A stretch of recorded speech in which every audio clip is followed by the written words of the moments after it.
terhitung sedang sholat selama mereka duduk di tempat sholatnya. Nah itu nengka tetap kita duduk ini, tetap kita tokol di tempat sholat ini. Maka mudah-mudahan kita terhitung juga sedang melaksanakan sholat. Selama 40 menit berarti ini terus kita menunggu sholat isya di sini. Mudah-mudahan kita termasuk orang yang terhitung ke dalam hadis tadi, yaitu sedang melaksanakan sholat. Allahumma amin.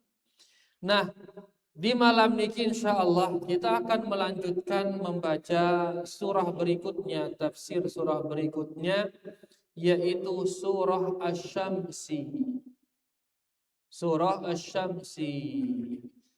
Ya, yaitu Allah berfirman wasyamsi wal duhaha wal qamari idza talaha dan seterusnya. Surah niki adalah surah Makkiyah, surah yang diturunkan oleh Allah Subhanahu wa taala sebelum hijrahnya Rasulullah sallallahu alaihi wasallam. Dia adalah surah Makkiyah. Ya, kita baca mungkin insyaallah tafsirnya secara ringkas. Mudah-mudahan Allah Subhanahu wa taala memberikan kita pemahaman sehingga kita bisa memahaminya dengan baik dan benar insyaallah.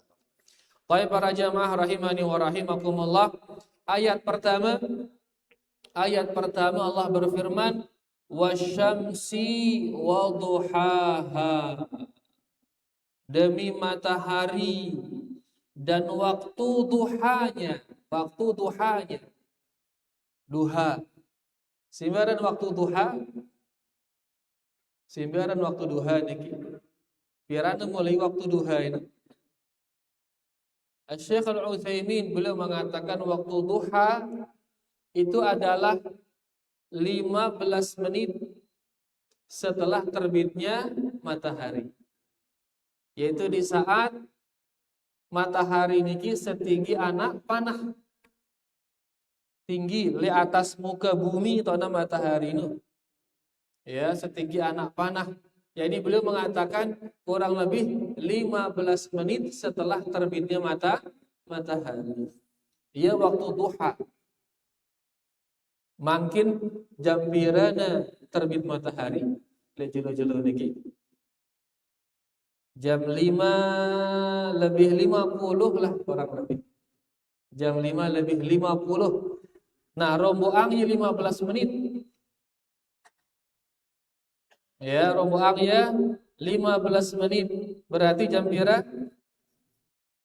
Jam 6 lebih 5. Jam 6 lebih 5 itu waktu duha pertama. Itu awal waktu duha. Sampai kapan? Sampai 15 menit sebelum matahari di tengah. 15 menit sebelum matahari di tengah. Jam pira kira-kira matahari pas di tengah? Ya, 15 menit sebelum zuhur kurang lebih. Zuhur kita jam berapa? Jam 12 kurang lebih. Maka sholat duha niki matahari di tengah niki kurang lebih 15 menit sebelum itu. Berarti jam 11.45 kejadian di tengah aja dulu. Ya, jaga di tengah aja dulu. Nah, waktu duha kurangin lagi 15 menit sebelum itu. Berarti sekitar jam setengah 12. Sekitar jam setengah 12. Berarti waktu duha itu, waktu sholat duha adalah jam 6 lebih 5 sampai dengan setengah 12 kurang lebih. Tono atau melaksanakan sholat duha. Dan itu dia namanya waktu duha. Nah di sini Allah berfirman wasyamsi demi matahari wa duhaha dan waktu duhanya matahari itu. Yaitu dikatakan idza dhaharat fi duhaha. Di saat matahari itu terbit di waktu duha. Jadi Allah bersumpah dengan matahari dan waktu duha. Kemudian wal qamari idza talaha ayat kedua. Dan demi bulan idza talaha Bulan yang dia datang setelah tenggelamnya matahari. Demi bulan yang datang setelah tenggelamnya matahari. Berarti pirana muncul bulan setelah tenggelamnya matahari. Kemudian Allah berfirman, "Wan nahari idza jallaha." Dan demi siang yang menampakkan matahari itu. Demi siang yang menampakkan matahari itu. Wal laili idza yaghshaha. Dan demi malam yang menutupi matahari itu. Demi malam yang menutupi matahari, hilang jelono seolah-olah ditutup oleh malam hari. Ini Allah Subhanahu wa taala bersumpah di 4 ayat ini demi matahari. Demi matahari dan waktu duhanya. Kemudian demi bulan yang datang setelah matahari, demi siang yang menampakkan matahari, dan demi malam yang menutupi matahari. Allah bersumpah dengan makhluk-makhluknya yang agung-agung. Al-Imam As-Sa'di beliau mengatakan, "Fata'aqaba adh-dhalamatu wadh-dhiya." Maka kata beliau, waktu gelap dan waktu terang ini saling ganti-gantian dia datang. Datang siang, tidak lama kemudian malam, malik siang, malik malam. Ngono dia. Wasyamsu wal qamar, demikian pula matahari, datang bulan, matahari, datang bulan. Fa akhfaha wasatat ala hadzal alam bintidham wa itqan. Dia datang dengan tertib dan dengan sempurna, dia datang tertib dan sempurna. Wah kena telat matahari no jelok. Wah telatnya matahari no tiup. Wah telat. Ini nara istilah telat. Tertib terus sesuai dengan waktunya. Atau wah ya buru-buru ke matahari no. Wah buru-buru dan wah buru dan wah encong-encong. Subhanallah. Selalu tepat pada waktunya. Angka alam ini dia buru-buru. Angka itu itulah buru-buru kan slow-slow. Dia mah buru-buru matahari. Itu dah dia itu buru-buru. Semua sudah diatur oleh Allah, semua sudah ditakdirkan oleh Allah. Jalani sudah sesuai jalannya. Luwe dengan mele buru-buru sugi misal, akhirnya melanggar aturan. Luwe dengan buru-buru ingin meningkat, akhirnya melanggar aturan. Jangan buru-buru, jalani sudah sesuai dengan yang diatur kita oleh Allah Subhanahu wa taala. Alam sebesar ini saja enggak buru-buru, dia slow. Sesuai dengan apa yang digariskan dia oleh Allah Subhanahu wa taala. Kita juga demikian wahara takdir tuh. Keruan wah takdir angni teh kita berapa bahagia kita, berapa susah kita, wah takdiran. Maka jalani sudah. Jalani sesuai dengan hukum hakam Allah Subhanahu wa taala. Tak buru-buru, Nabi kan ada buru-buru itu melanggar aturan, katakan. Alam saja yang sebesar ini dinoh buru-buru, dinoh hencong. Tetap dia berjalan sesuai dengan garisnya. Nah, Allah Subhanahu wa taala memutar terus siang malam, matahari bulan dengan tertib dan dengan sempurna. Semuanya ini lima salihil ibad, kata Syekh Sa'di. Semuanya ini untuk kemaslahatan manusia ini. Bulan, bintang, matahari, semuanya untuk kemaslahatan siapa? Manusia. Coba kita pikiran di narak matahari, di narak sinarnya, ukap, ngombe kira-kira idap ngombe dapet kira-kira, ngeri awak, ngarak jeluk, ngeri awak. Tanaman gue lemes. Begitu ada matahari, segar badan kita, tanaman segar. Nengke di narak kekelam, siang doa ngono, kemudian narak kekelam. Gue itu stres. Kenapa? Karena manusia butuh istirahat, butuh menenangkan diri, butuh bermunajat kepada Allah, kena tenang hidupnya terus. Kapan itu? Di malam hari ketenangan. Jadi adanya siang, adanya malam, adanya cahaya, adanya gelap, semuanya ini untuk kemaslahatan manusia.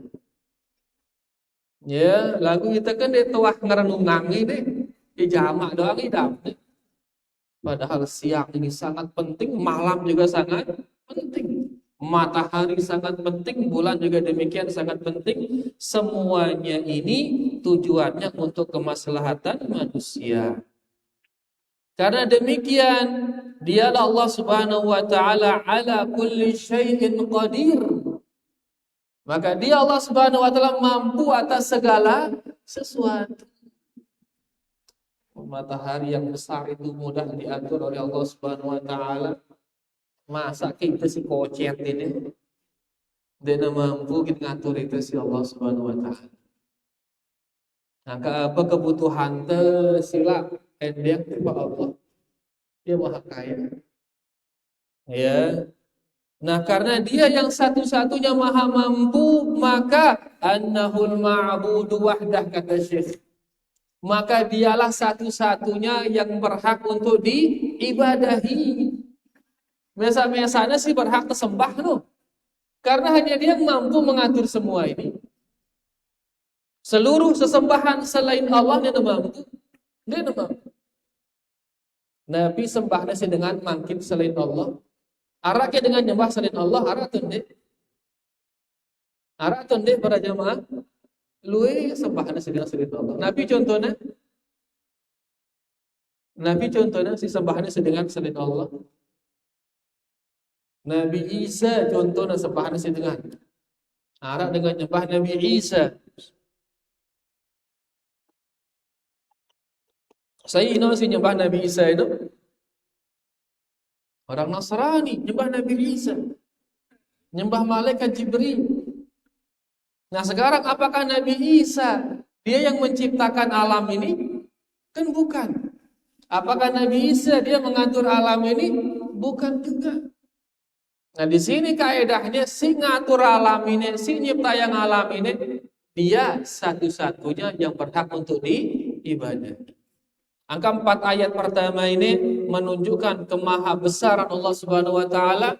Dia mampu atas segala sesuatu, maka hanya dia yang berhak untuk diibadahi. Selainnya semuanya itu batal untuk diibadahi. Niki dia kurang lebih ucapan Al-Imam As-Sa'di rahimahullahu ta'ala. Kemudian ayat kelima, Allah Subhanahu wa taala berfirman, was-samai wa ma banaha, dan demi langit, wa ma banaha, dan penciptaan langit itu. Demi langit dan penciptaan langit tersebut. Ini menunjukkan agungnya penciptaan langit, luar biasanya yang namanya penciptaan langit. Itu nengke masjid ini Bira jelo tu bangunnya ini. Bira jelo tu bangun. Telu tahun ngene bapak. Telu tahun. Subhanallah. Allah Subhanahu wa taala kita langit yang besar ini dengan mudah diciptakan oleh Allah Subhanahu wa taala dan dia bentang di atas tanpa tiang ini. Sangat agung penciptaannya. Yang keagungan kadu bersumpah isi Allah Subhanahu wa taala cocok digunakan bersumpah karena penciptaannya sangat agung demi langit dan demi penciptaan langit tersebut yang sangat agung. Kemudian wal ardi wa ma tahaha, dan demi bumi yang dihamparkan oleh Allah Subhanahu wa taala. Terhampar bumi. Nah, biar terhampar bekelat, bumi itu bekelat. Padahal aslinya bentuk bumi niki bulat bentuknya. Lagu pas teiratnya mararuna bekelat. Subhanallah. Da bayangan kan bumi ini tentu bulat bentuknya ngono, dalam arti leite dah bulat bentuknya bumi ini. Bahkan lelah tekin betalatan mana bulat. Ngobrol tekin betalatan. Udah nabau mulu ayeuna. Ngelaman ayeuna. Tapi pihaknya ya terhampar masya Allah subhanahu. Sehingga bisa kita bangun rumah di atasnya, bisa kita memanfaatkannya. Kenapa? Karena dia terhampar. Karena turun tayak bentuknya bumi ini, bahkan kewalahan itu. Lagu pihaknya yang ngombe terhampar di Allah SWT. Ya, makanya Syekh Sa'di mengatakan fatamakkanal khalqu hina idzin minal intifa'i biha, sehingga makhluk bisa memanfaatkan bumi tersebut. Karena Allah telah menjadikannya apa? Terhampar, bekelar.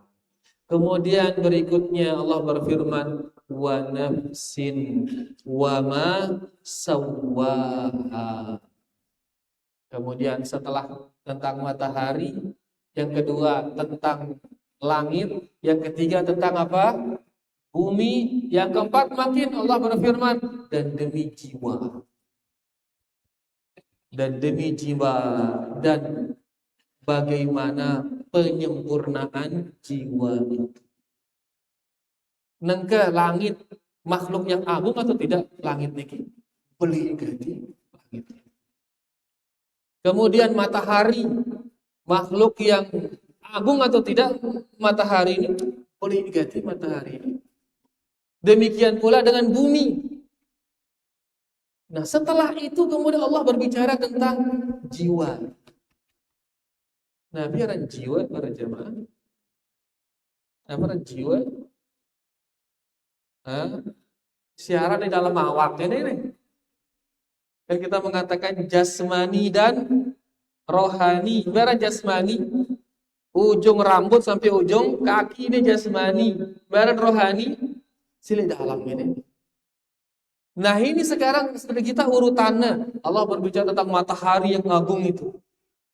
Kemudian setelahnya tentang langit yang agung itu. Kemudian setelahnya tentang bumi yang luar biasa ini. Setelahnya terus jiwa. Ini menunjukkan jiwa ini yang luar biasa. Ya, agung sekali jiwa ini. Ya, nggak punya mahal. Siaran manusia itu. Yang mahal apanya yang mahal para jemaah?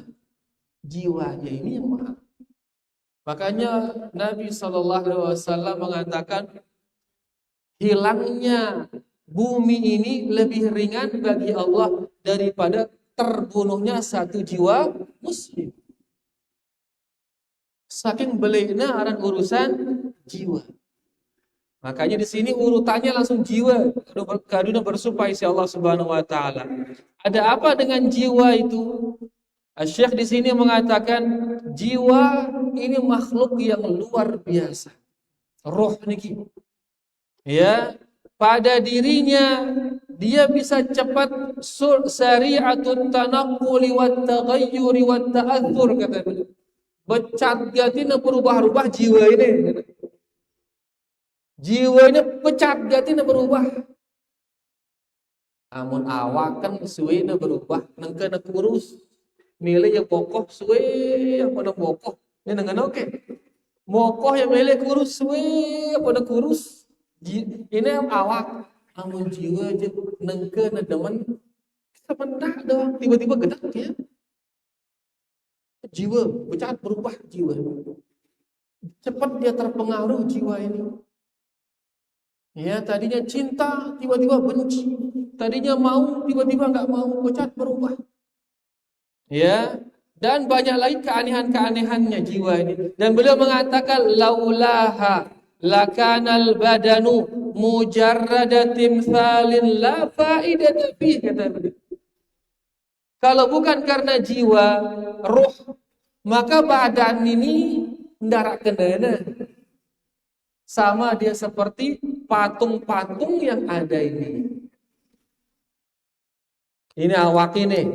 Amun dia nara ruh di dalamnya, ndarak kendana. Dia akan sama dengan patung-patung itu. Nengkeli sama, tidak terbukti para jamaah. Ini syekh lain, lain. Nengke terbukti, nengke arah-arahna AI arah kecerdasan buatan. Sehingga arah dengan bau yang marak manusia wah itu. Marak manusia wah bedui mata, bedui telinga, bedui hidung. Le Cina wah luwe miak marak ini wah. Ya, tejak ngeraos, tahu yang ngeraos itu? Tahu yang berjawab. Ganing beni ngetana tahu ya berjawab dengan seluruh bahasa malik. Dalawan ngadu bahasa Arab tahu ya bahasa Arab, dalawan ngadu bahasa Inggris tahu bahasa Inggris. Ya, itu badannya. Tapi dia enggak punya jiwa, enggak punya apa? Ruh, tidak berdua ruh. Dia keistimewaan manusia ini berdua ruh. Adapun AI itu dia hanya badan. Dia hanya badan. Tahu yang nyapu ke subhanallah kali nyuruh dang sapukan sapuang nih. Ya, informasi dia punya banyak di zaman ini. Tapi enggak punya jiwa. Dia tidak punya reaksi. Dia tidak punya perasaan. Kalau manusia punya dia perasaan. Ya bedanya antara manusia kerja robot ini nengke subhanallah. Jadi intinya bahwasanya badan ini tanpa jiwa ndarak kenana pada yang marah patung-patung ini ngene. Kemudian beliau mengatakan wahiyallati tufarriqu insanan bi insanin akhar, kata beliau. Dan jiwa itulah pembeda antara manusia yang satu dengan manusia yang lain. Jiwa no pembeda. Antara manusia amak A kanca amak B. Apa bedanya? Jiwa itu bedanya. Amun badan kan pada awak, pada telinga, pada mata, pada hidung, pada itu awak. Pada dua naik atau sang dengan toya telur naik. Pada awak ini aja. Bedanya di apa? Di jiwa itu. Tono atau pembedanya. Ya, jadi yang membedakan antara satu manusia dengan manusia yang lain adalah jiwanya, ruhnya, apa yang ada dalam hatinya, dia berbeda. Makanya salaf kita mengatakan, ma faddalakum Abu Bakar bikathiri saumin wala salatin. Abu Bakar kan dia manusia termulia ini. Abu Bakar As-Siddiq dia manusia termulia setelah Rasulullah sallallahu alaihi wasallam. Setelah para nabi, manusia termulia Abu Bakar. Dikatakan Abu Bakar tidak mendahului kalian dalam kemuliaan gara-gara banyak sholat, gara-gara banyak puasa,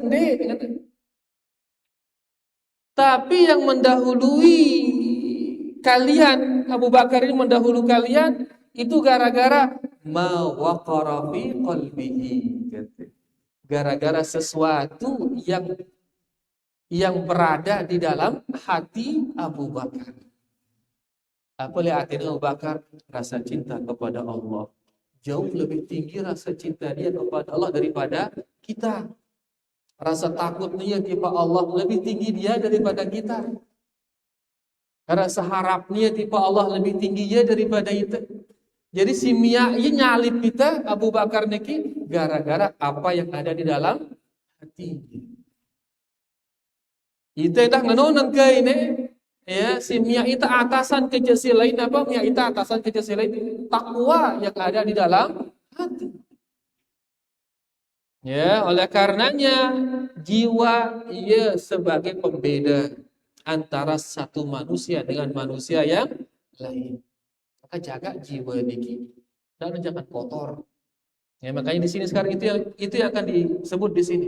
Setelahnya Allah Subhanahu wa taala kemudian berfirman, fa'alhamaha fujuraha wa taqwaha. Maka Allah Subhanahu wa taala menjelaskan bagi jiwa ini ya jalan kebenaran dan jalan keburukan. Fujuraha wa taqwaha. Allah menjelaskan bagi jiwa ini jalan keburukan fujur, jalan yang jahat, wa taqwaha dan jalan yang baik. Saat ini jiwa ilham isi Allah Subhanahu wa taala. Karena kita nengke milih atau nek menerima ilham yang datang dari Allah Subhanahu wa taala. Karena ini lihat baiknya Allah Subhanahu wa taala. Dia nyiptayang kita. Saya nyiptayang itu para jamaah Allah Subhanahu wa taala. Kemudian yang kedua, dia yang ngasih kita rizki. Selapuannya lengan ini, napas kita, makan kita, minum kita semua dari dia. Setelah itu dikasih kita lagi penjelasan. Ini perbuatan baik, gawe ya. Ini perbuatan buruk, dendek gawe ya. Semua datang dari Allah Subhanahu wa taala. Dia nguluang itu si Allah Subhanahu wa taala. Aku luwe itu ditemilin baitino. Ditemilin bait si datang dengan Allah Subhanahu wa taala. Justru kita meninggalkan ajaran Allah, kita mengambil ajaran yang lain.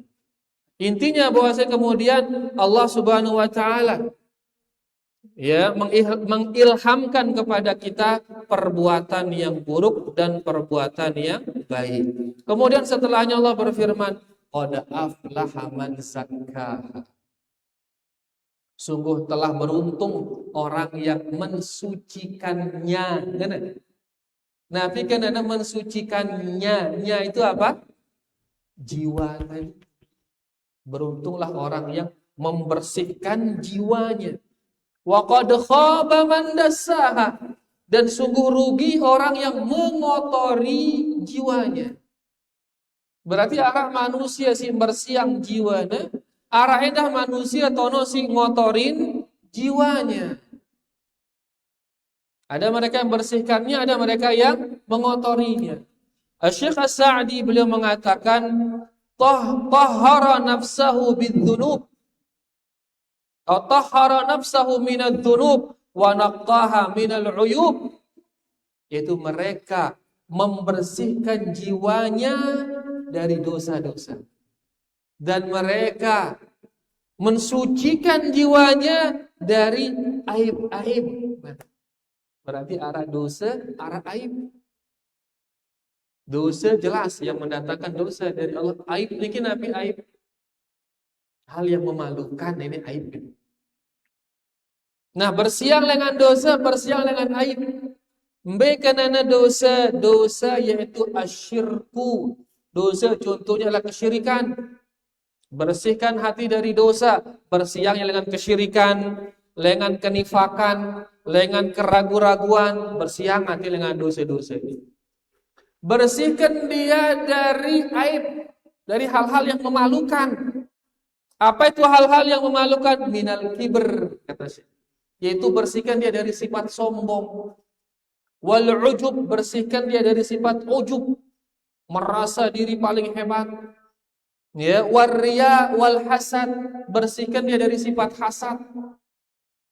Nabi hasad bahasa kita. Talonate, bersiang dengan talonate. Dengan batur mau nikmat, tiba-tiba talonate. Nah, ini aibnya hati, aib itu. Hal memalukan itu. Wal ghadab wa hubbid dunya wasyuh, bersihkan dia dari sifat marah. Bersihkan dia dari mencintai dunia, pelit dan sebagainya. Ini aibnya hati. Jadi bersiang dengan dua hal, dengan dosa, dengan aib-aib hati. Kemudian beliau mengatakan waraqqaha, dan lembutkan hatimu bi taatillah, dengan mentaati Allah. Lembutkan dia dengan mentaati Allah. Wa alaha, dan tingkatkan hatimu. Atasan atenden, apa terkadung atasannya? Bil ilmin nafi' wal amalus shalih, kata. Atasan malik atende ini ngadu ilmu yang bermanfaat dan amalan yang saleh. Luar biasa ibaratnya. Ya, beliau mengatakan bersiang atende dengan dosa. dengan aib, lembutkan dia dengan ketaatan, dan tinggikan derajatnya dengan ilmu yang bermanfaat dan amalan yang saleh. Dosa nembe dosa hati itu berbuat syirik, berbuat nifak, berbuat Nabi Malik ragu-ragu dan lain sebagainya. Embe aibna hati ini berbuat sombong, ujub, cinta dunia dan lain sebagainya. Itu aibna hati. Ya, kemudian bagaimana cara melembutkannya dengan ketaatan kepada Allah, meningkatkan derajat hati dengan ilmu yang bermanfaat dan amalan yang saleh. Dengan demikian maka hati ini bersih, ya suci dan dia tinggi derajatnya. Nah, tinggi derajat hati, otomatis orang itu akan mulia di sisi Allah Subhanahu wa taala. Jadi yang penting niki hati. Walaupun badan juga sangat penting, tapi dibanding dengan hati, tentu jiwa ini jauh lebih penting daripada badan. Nah, setelah Allah Subhanahu wa taala berbicara tentang makhluk-makhluk yang agung, kemudian tentang jiwa, makin tentang sebuah pelajaran. Kita ambil pelajaran dari sebuah kejadian. Allah Subhanahu wa taala berfirman, "Kadzabat Tsamud bitaqwaha." Kaum Tsamud telah mendustakan Rasulnya gara-gara kemaksiatannya. Kaum Tsamud mendustakan Rasulnya gara-gara kemaksiatannya. Kaum Tsamud mendustakan Nabi, artinya mendustakan ya ini dia nasadu. Kaum Tsamud dia nasadu tiba saya tiba Rasulnya. Siapa Rasulnya kaum Tsamud? Yaitu Nabi Saleh alaihi salam. Kaum Tsamud nabinya adalah Nabi Saleh. Kaum Tsamud mendustakan Nabi Saleh. Apa sebabnya? Gara-gara kemaksiatannya. Ini bahayanya maksiat ternyata. Maksiat si kode-kode ini no, adeng-adeng suwe-suwe reni gawe dosa beli. Mun adeng-adeng dosa beli no adeng-adeng reni bareng gawe kekufuran.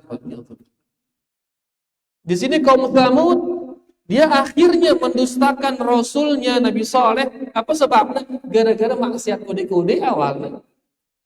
Padahal kaum Tsamud ini kaum yang luar biasa, nikmat diberikan oleh Allah Subhanahu wa taala. Daerahnya hijau, mata airnya banyak.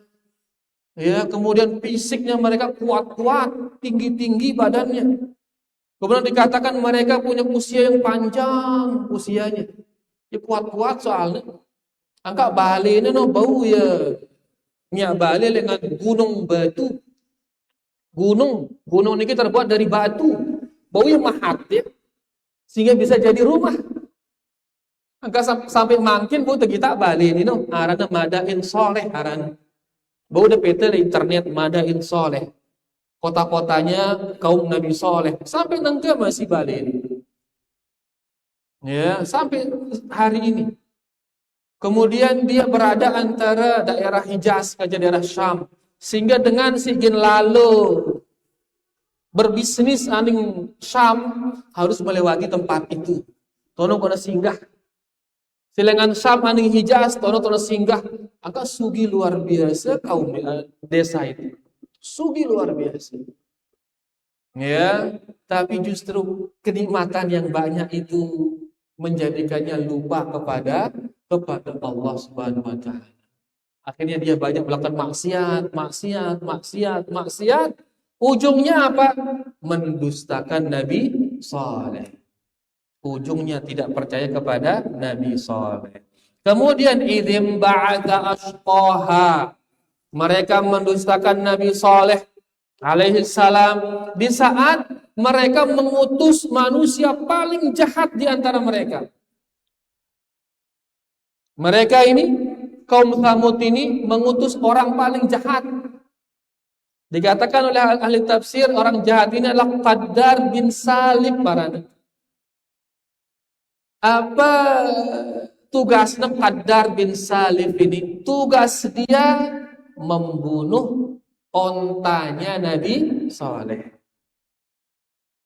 Jadi kaum Tsamud ini ya diuji oleh Allah Subhanahu wa taala dengan dikirimkan seekor onta, naqah, seekor onta.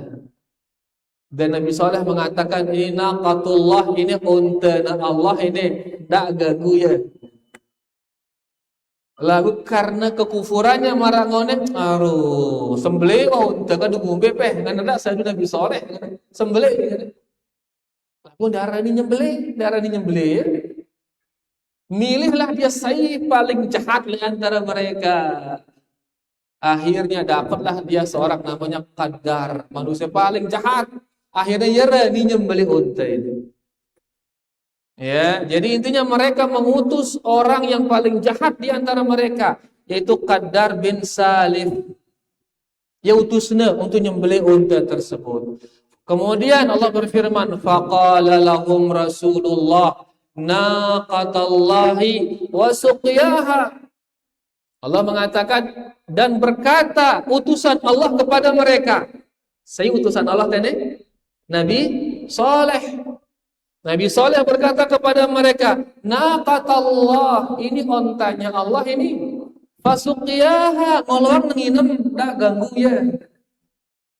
Ngoloang nginem ndak ganggu ya. Kenapa onta niki dikatakan ontanya Allah Subhanahu wa taala? Jadi onta nisbatangna ti Allah. Ya, dikatakan pertama karena onta niki keluar dari batu, subhanallah. Sulung-sulung jelong lengan batu onta ini. Kemudian dia munculnya tanpa ada perkawinan.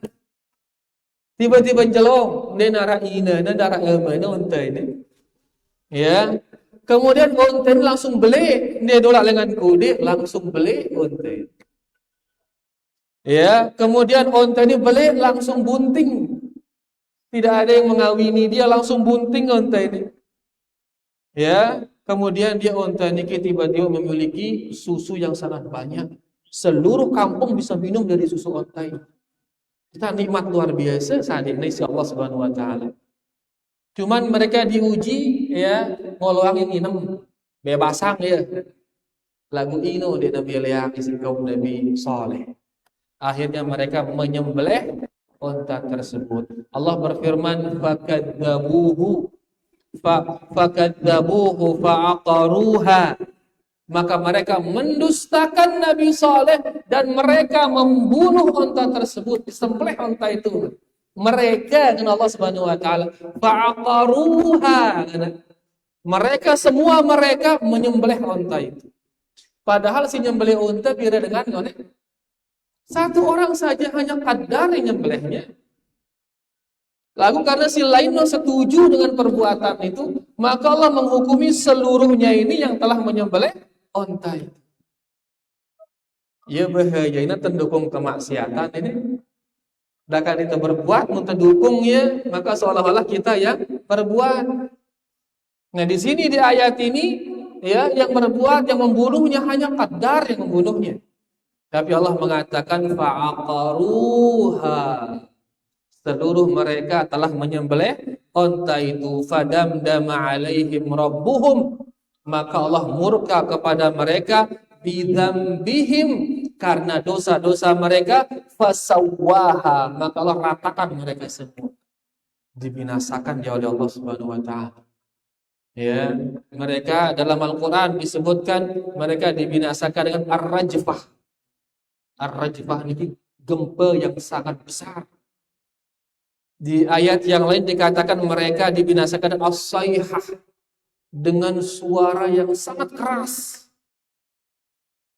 Ya, ada gempa, getaran dan suara sangat keras. Sehingga parane dia kuat mendengar. Suara yang sangat keras itu sampai menghancurkan dada-dada mereka. Subhanallah. De bayangan ke suara yang masuk ke telinga tapi dadanya hancur. Bengombe ke beli suara ini.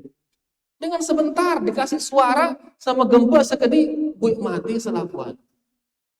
Kecuali Nabi Saleh dan pengikutnya, sebelum turun azab itu disuruh keluar Nabi Saleh.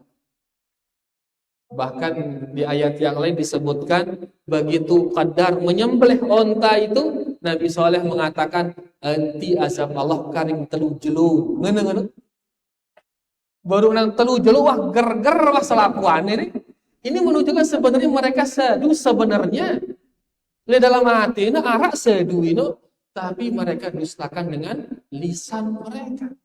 Maka begitu Nabi Saleh mengatakan anti azab Allah karing telu jelu ngeuneuh jemaahna langsung buih kuning mukana takut. Hari kedua boy abang mukana. Hari ketiga bedang mukana. Begitu ia hari ketiga langsung datang suara yang sangat keras disertai gempa. Boy mati selamat. Dengan sebentar seluruh kenikmatan yang sangat banyak itu air mualan, ya pertanian yang hijau, istana-istana yang banyak hancur dalam hitungan detik oleh Allah Subhanahu wa taala. Yang selamat siapa? Hanya mereka-mereka yang hatinya beriman kepada Nabi Saleh. Sugul dengan tono Nabi Saleh beserta pengikutnya sugul dengan tono. Ya, kemudian mereka yang ada di desa itu dihancurkan oleh Allah Subhanahu wa taala. Dan Nabi Saleh dilarang kembali ke sana. Balak nih tulak anik kampungnya disuruh mencari kampung yang lain. Sebagian mengatakan dia akhirnya ke Palestina, sebagian mengatakan dia akhirnya tinggal di kota Mekah. Kemudian ayat niki setelah mereka diazab oleh Allah Subhanahu wa taala karena dosa-dosa mereka, kemudian Allah Subhanahu wa taala menutupnya dengan mengatakan wala yakhafu uqbaha, dan Allah tidak takut dengan iqab yang diberikan kepada manusia seluruhnya. Kamu na azab kita selapuan si Allah ndaran takutan Allah Subhanahu wa taala takutan. Kan itu kamu terjagur sekian dengan jeder. Setelah terjagur dengan kan takut itu. Lagi mas dendam merena bareh dengan takut itu muntah jagur dengan muntah nendang dengan kan arah rasa takut. Kalau Allah Subhanahu wa taala memberi azab kepada makhluk ndaran takutan. Ribuan diberi azab ndaran takutan. Mudah bagi Allah Subhanahu wa taala untuk memberi azab sedahsyat-dahsyatnya, mudah bagi Allah wala yakhafu uqbaha, dan tidak ada yang ditakutkan oleh Allah Subhanahu wa taala akibat dari azab tersebut. Nah niki ayat niki tadi berbicara tentang bagaimana agungnya makhluk-makhluk Allah Subhanahu wa taala. Kemudian yang kedua bagaimana agungnya jiwa ini yang harusnya terus kita pelihara jiwa niki. Dan yang ketiga, pelajaran dari mereka-mereka yang hanya memakmurkan yang nampak saja. Ya, kota-kota, badan dan lain sebagainya, tapi lupa memakmurkan hatinya dengan iman dan amal soleh, maka dengan mudah Allah Subhanahu wa taala menghancurkan mereka. Baik, dari ayat niki, perlu ayat niki sebentar tafsirannya lagu becat-becat itu baca ya ini dengan waktu dengan pembahasan wahazan ini ya lagu terbit secara singkat 3 faedah kita ambil secara singkat ya karena 3 hal tadi. Pertama, al-alam kulluhu dalilun ala azamatil khaliq. Alam ini seluruhnya sebagai bukti akan kebesaran Allah Subhanahu wa taala. Perhatian seluruhnya niki ya ini adalah kebesaran Allah Subhanahu wa taala. Diri kita juga ini luar biasa. Ya, arak suku dengan aku yang belum pastikan ucapannya. Dia mengatakan urat-urat dan saraf yang ada di tubuh kita ini tebentangan urat-urat ke saraf siaran ya waktu ini tebentangan bau yang ngeliderin bumi saking luwe urat-urat ke saraf siaran le awak ini. Dan itu dengan sempurna diletakkan oleh Allah Subhanahu wa taala. Angka kan mana salah urat sedikit sakitan itu saking luwe ini. Itu kalau dibentangkan urat-urat bau ngeliderin bumi saking pelunya subhanallah. Ya, makanya makhluk ini seluruhnya ente perhatian ya. Itu menunjukkan keagungan Allah Subhanahu wa taala.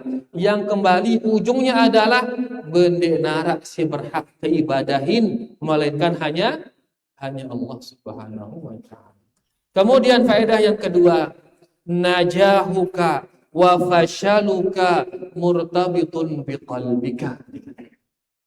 Keberhasilanmu atau kegagalanmu, berhasil atau gagal, ini ditentukan oleh apa yang ada di dalam hati seseorang.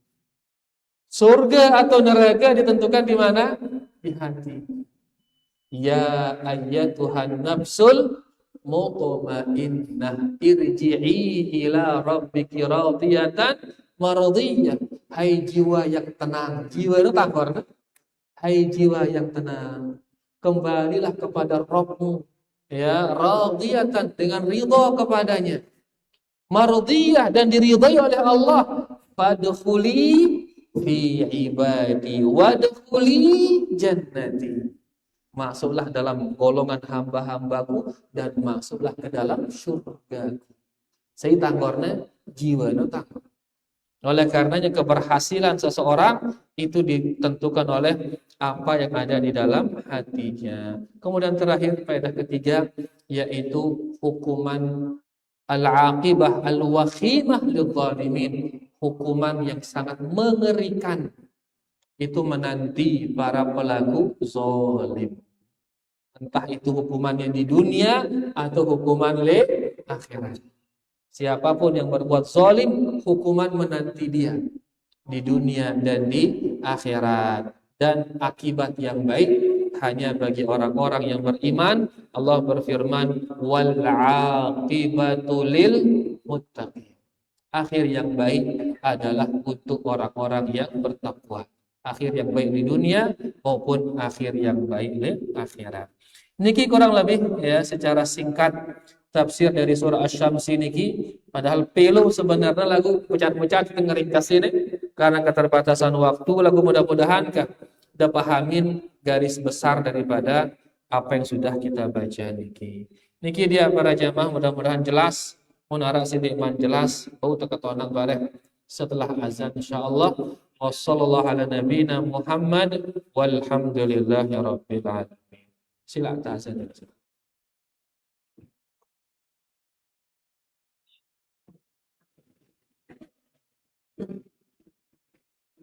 الله أكبر الله أكبر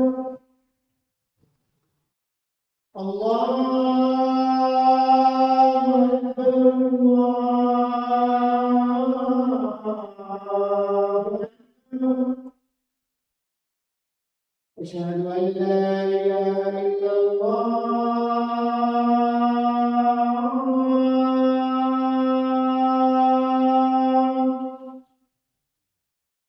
أشهد أن لا إله إلا الله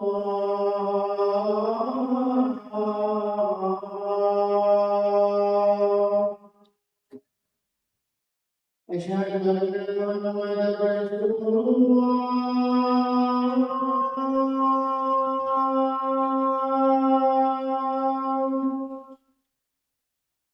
أشهد أن محمدا رسول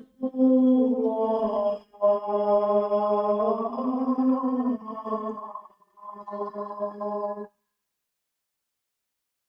حي على الصلاة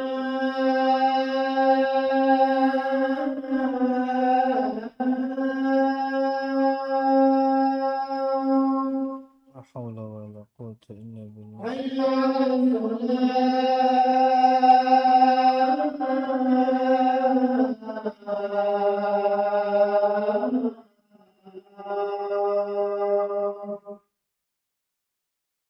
حي على الفلاح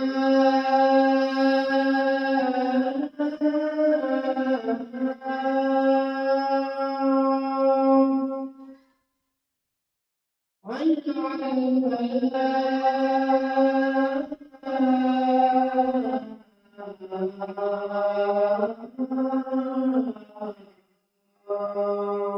لا حول ولا قوة. الله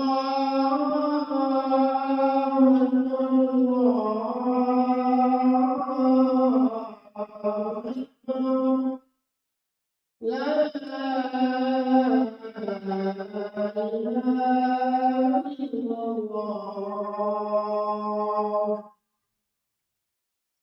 اللهم صل على محمد وعلى آل محمد كما صليت.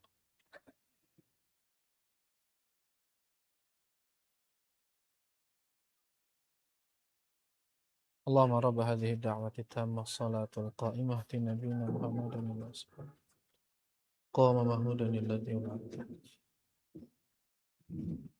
Harap sini mah jelas nih. Ya, coba aja.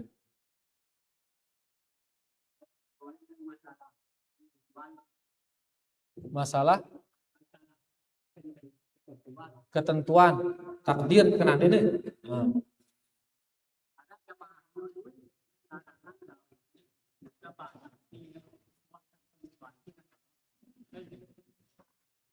Arab jemaah no luwe keharaman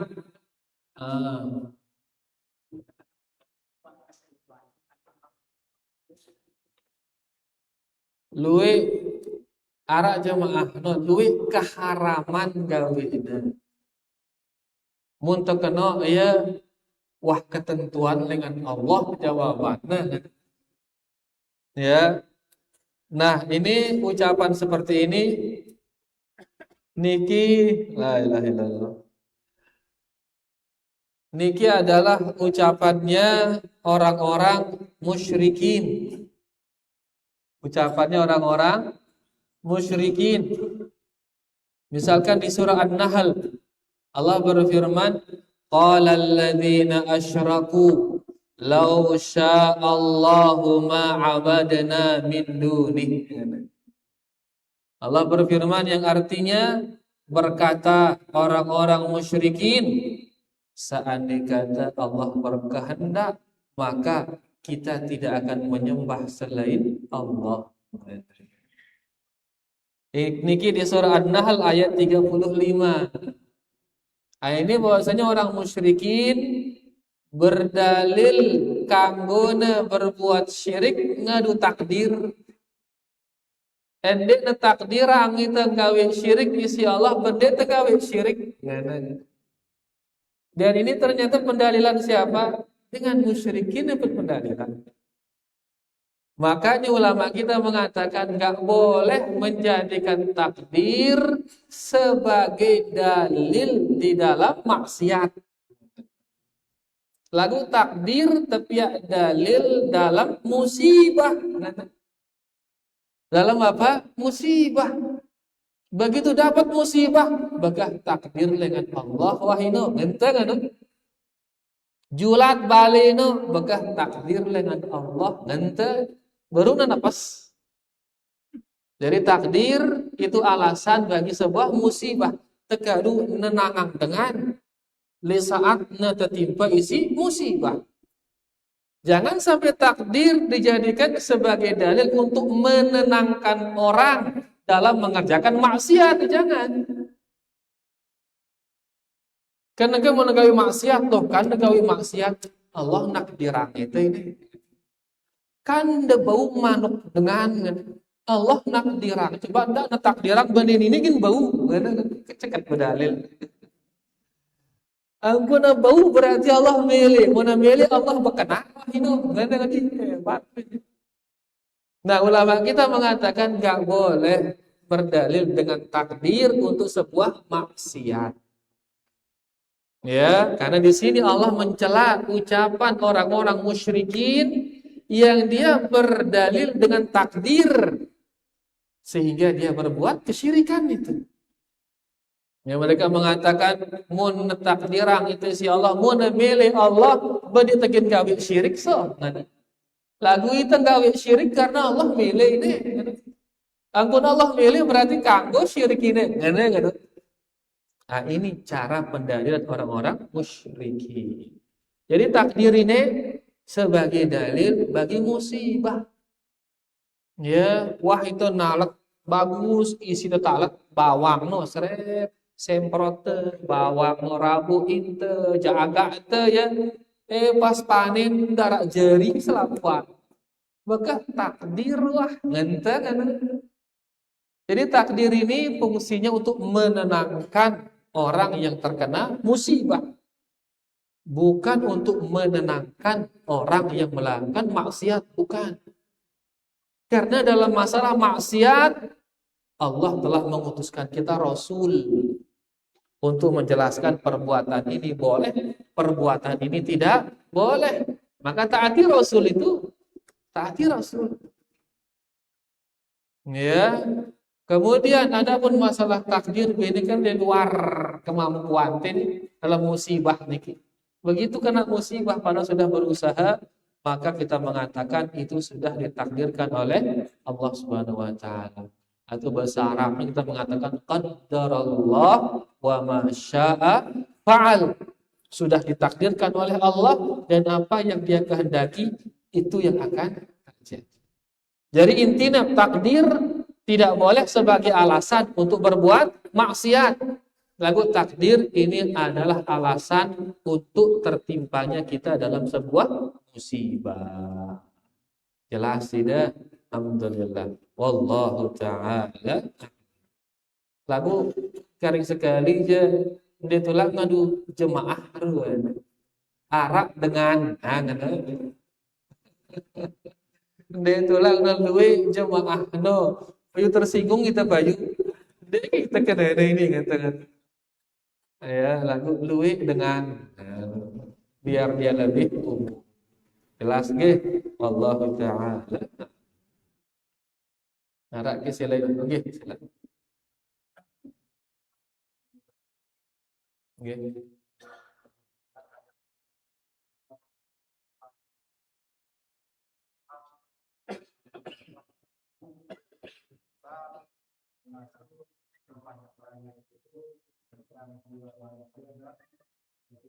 Okey.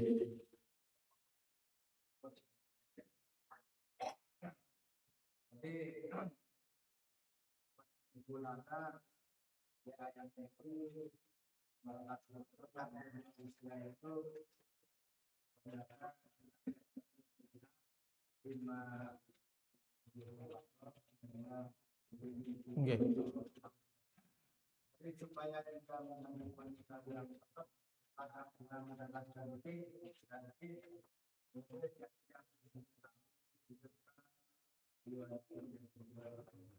Oke. Nah, qad aflaha man zakkaha.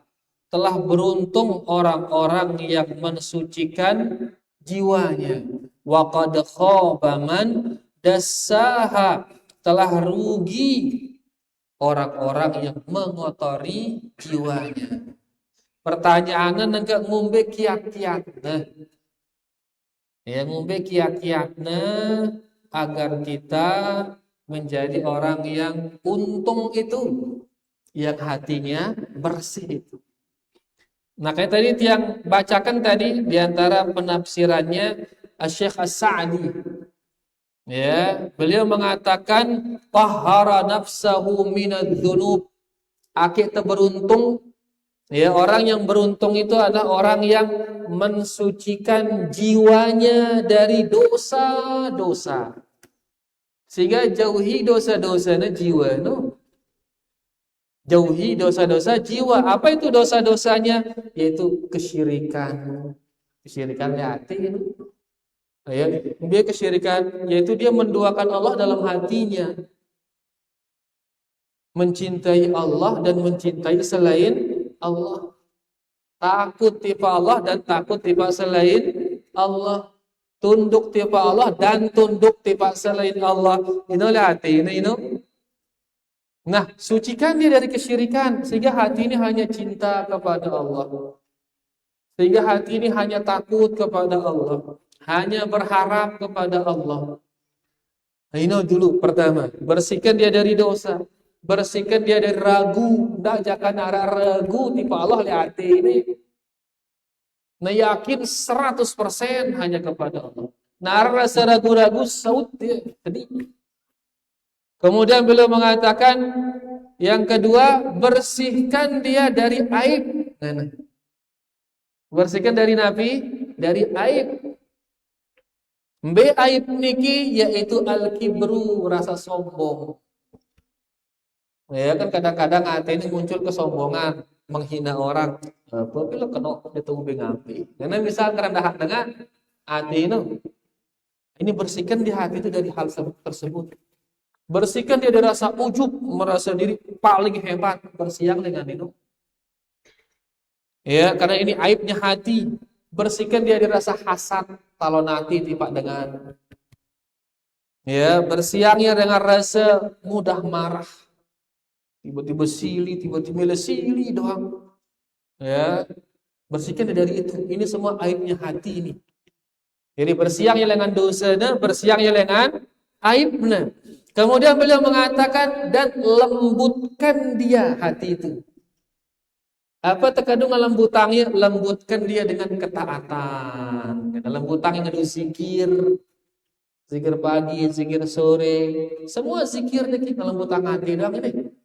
Uras tindu, ya lalu aning WC. Ara zikir selapan, maning masjid suku dengan masjid. Lembutkan dia dengan ketaatan, baca Quran, sholat, ini semua melembutkannya. Lembutkan dia dengan ketaatan. Yang keempat beliau mengatakan dan naikkan derajatnya. Tekan kelas nanti itu, tidak ada lagi kelas bawah doang nanti. Tekan kelas nanti itu, ngombe cara naikkan kelasnya dengan ilmu yang bermanfaat dan amalan yang soleh. Angka dengan si terus ngaji, menuntut ilmu yang bermanfaat, otomatis hatinya akan naik kelasnya. Naik dengan hati itu. Sehingga sering menancap iman di dalam dadanya. Nah, jadi mutamele na bersih hati no beniki tips niki kita amalkan. Bersihkan dia dari dosa hati. Si kedua bersihnya dengan aib hati. Kemudian lembutkan dia dengan ketaatan. Kemudian tinggikan kedudukannya dengan ilmu dan amalan. Ini tips dari beliau, dari Syekh Abdurrahman As-Sa'di. Syekh As-Sa'di niki guruna Syekh Al-Utsaimin niki. Al-Utsaimin dia terkenal. Ya, guru beliau, guru paling dominan beliau adalah Syekh Abdurrahman As-Sa'di rahimahullahu taala. Jadi ya kurang lebih cara kita ya agar kita memiliki hati yang bersih, yang dengannya kita menjadi orang-orang yang beruntung. Mudah-mudahan jelas. Wallahu ta'ala. Bagaimana para jamaah masih harap? Nggih, terakhir sudah siap.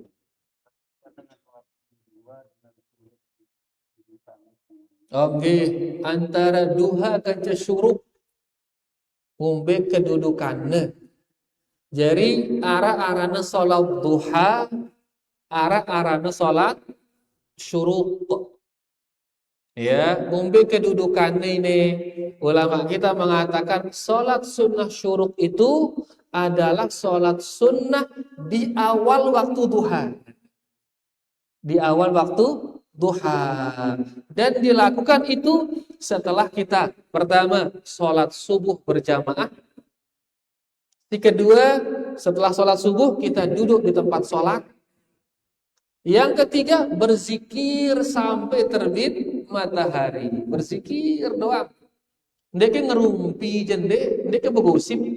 Berzikir doang terus sampai terbit matahari dan tunggu matahari ini naik sepenuhnya. Ya, kurang lebih seukuran anak panah itu. Ya. Jadi marangone kurang lebih kata Syekh Al-Utsaimin seukuran 15 menit dari jam terbit. Ya, karena masa terbit niki ditekangku salat ini. Di masa terbitnya matahari itu enggak boleh salat. Kapan boleh salat? Kalau matahari sudah meninggi. Tinggi seukuran anak panah itu baru kita bisa melaksanakan salat kurang lebih 15 menit dari waktu terbit. Nah, itu sholat sunnah syuruk itu dilakukan di awal waktu duha. Ya. Hasilnya ya. Upata apa? Maka pahalanya ya seperti haji dan umroh sempurna. Ida sindik dia mau haji atau umroh biayain kah? Ya, laksanakan sholat sunnah syuruk dengan cara apa? Sholat berjamaah, kemudian berzikir sampai terbit matahari. Jam pira subuhna? Jam 4 pira? Jam setengah 5 subuhna ke. Azanna. Paling kita kamat teruana jam 5 kurang seperempat, nggih. Kamat toh itu. Maka sholat kurang lebih selesai sholat jam 5. Nah, setelah kita selesai sholat jam 5, kita duduk berzikir sampai kurang lebih jam 6 lebih 5. Berarti sejam lebih 5 menit tokol berzikir. Baca Quran, baca zikir pagi. Kemudian sangarak milih terbaca dah buku-buku agama. Duduk selama 1 jam kurang lebih. Kemudian setelah itu kita sholat 2 rakaat pahalana marah Nabi haji dan umrah. Tapi intinya ini mendatangkan cinta dari Allah Subhanahu wa Ta'ala. Mudahan jelas ini. Tokol berzikir sejam mungkin rasanya. Suwe atau sama enggak? Hah? Suwe? Ya, dan ini mirip seperti umrah, untuk umrah endah ngeno ya, kurang lebih 2 jam dengan umrah. Tawaf 1 jam, sa'i 1 jam, kurang lebih. Tapi bisa kita dapatkan dengan cara tadi. Dan Allah maha luas karunia-Nya, mudah bagi Dia ngasih kita pahala sebesar-besarnya. Jelas para jamaah, apalagi nekah haji, sekat haji nengka nyetor nekah piran berangkat 40 tahun kita berangkat. Wina kan jadi gentik ini. Ya, bahkan diantaranya juga menuntut ilmu, ngaji. Ini pahalanya pada para pahala haji juga. Nah, kadang-kadang lalu ngaji kan, ya, dan kadang-kadang laksanakan sholat sunnah syuruk tersebut. Banikiruana para jemaah yang bisa kita paparkan pada kesempatan kali ini. Terima kasih banyak atas segala perhatiannya. Kurang lebihnya yang minta maaf. Wallahu ta'ala a'la wa a'lam. Kita tutup dengan doa kafaratul majlis. Subhanakallahumma rabbana bihamdika asyhadu an la ilaha illa anta astaghfiruka wa atubu ilaik. Wassalamualaikum warahmatullahi wabarakatuh.